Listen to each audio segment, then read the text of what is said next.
कई बार एग्जाम में आया है question number 21 on NCERT CBSE और आईसीएसई दोनों में आता है।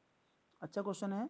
इसमें लिखा हुआ है prove that a plane intercept, एक प्लेन गिवन है हमारे पास और ये प्लेन तीनों एक्सिस पर इंटरसेप्ट कट करता है। इंटरसेप्ट के फॉर्म में हमारे पास एक्स एक्सिस पे ए, ये ओरिजिन है, A 0 0, this is 0 B 0 and next है 0 0 सी। आपके पास जब ऐसे कंडीशन हो जाएगी तो आपको उस फॉर्म में जाना पड़ेगा जहाँ पे इंटरसेप्ट फॉर्म बताई थी मैंने।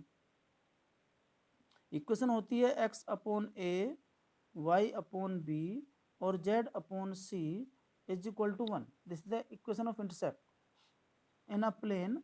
अब इस प्लेन इक्वेशन में क्या करना है आपको, उसने पूछा है कि डिस्टेंस क्या निकालना है, distance p unit from the origin. अब इस प्लेन की इक्वेशन निकालनी है डिस्टेंस से। अब आपको वो वाला टॉपिक लगाना है distance from the point. Formula होता है डिस्टेंस का d is equal to A X one B Y one C Z one minus D upon A square B square C square का square root. This is the mod. Distance को negative नहीं लिखते हैं इसलिए। अब उसने बोला है डिस्टेंस है p according to question, capital P दे रखा है वही वैल्यू लें और ओरिजिन से डिस्टेंस निकालनी है।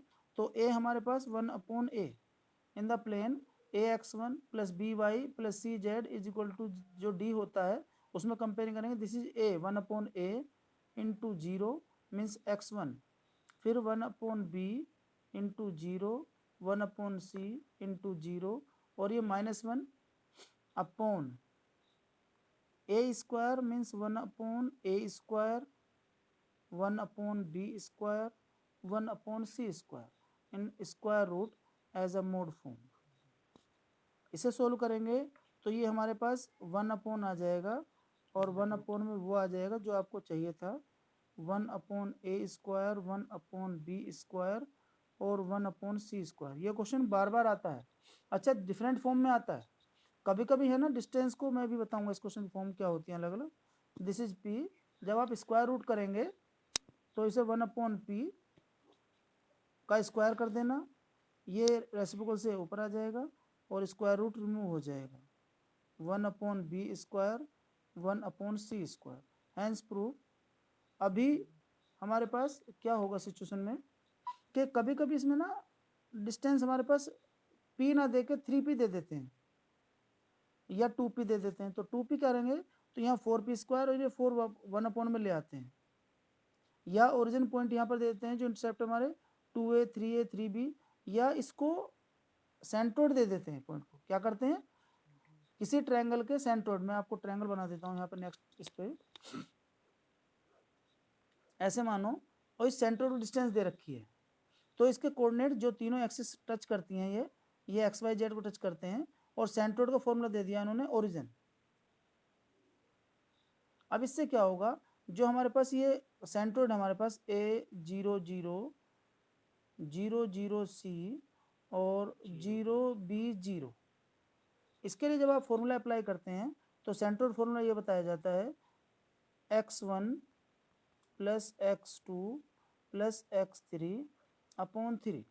तो इसमें जब आप वैल्यू पुट करेंगे 0 प्लस 0 अपॉन यहाँ पर 3 इज इक्वल टू 0।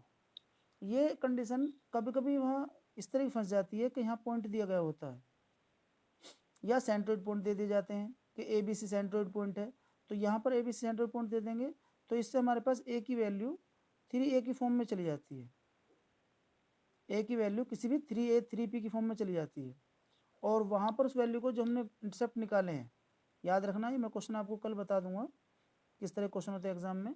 और इससे हमारे पास जो डिस्टेंस है उस डिस्टेंस में ये कोऑर्डिनेट निकल के आते हैं 3a, ठीक है ना। और उस बात से ये हमारे जो इंटरसेप्ट इक्वेशन फॉर्म है यहाँ पर x upon 3a x upon Y upon 3b z upon 3c is equal to 1 आ जाता है।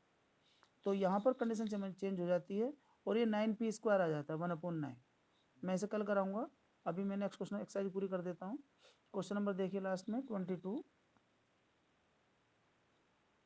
क्वेश्चन गिवन है 22, एक बार पढ़ लीजिए। डिस्टेंस बिटवीन द प्लेन्स, याद रखना डिस्टेंस ऑफ प्लेन जो होते हैं आपके पास केवल पैरेलल वाला केस है, परपेंडिकुलर डिस्टेंस वाले केस नहीं है। तो जो पैरेलल प्लेन होते हैं हमारे पास, इनके बीच की डिस्टेंस निकालनी है आपको। तो इनके जो डायरेक्शन रेशो हैं या LMN डायरेक्शन कोसाइन, उनको आप लिस्ट फॉर्म में ले आइए, फॉर्मूला वही लग जाएगा जो मैंने बताया अभी। फिर अगर ये लिस्ट फॉर्म में आ जाए तो डिस्टेंस इज इक्वल टू हो जाती है d2 माइनस d1 अपॉन, और यहाँ पर L square plus M square plus N square या A स्क्वायर लगा लीजिए, A square B square C square का स्क्वायर रूट।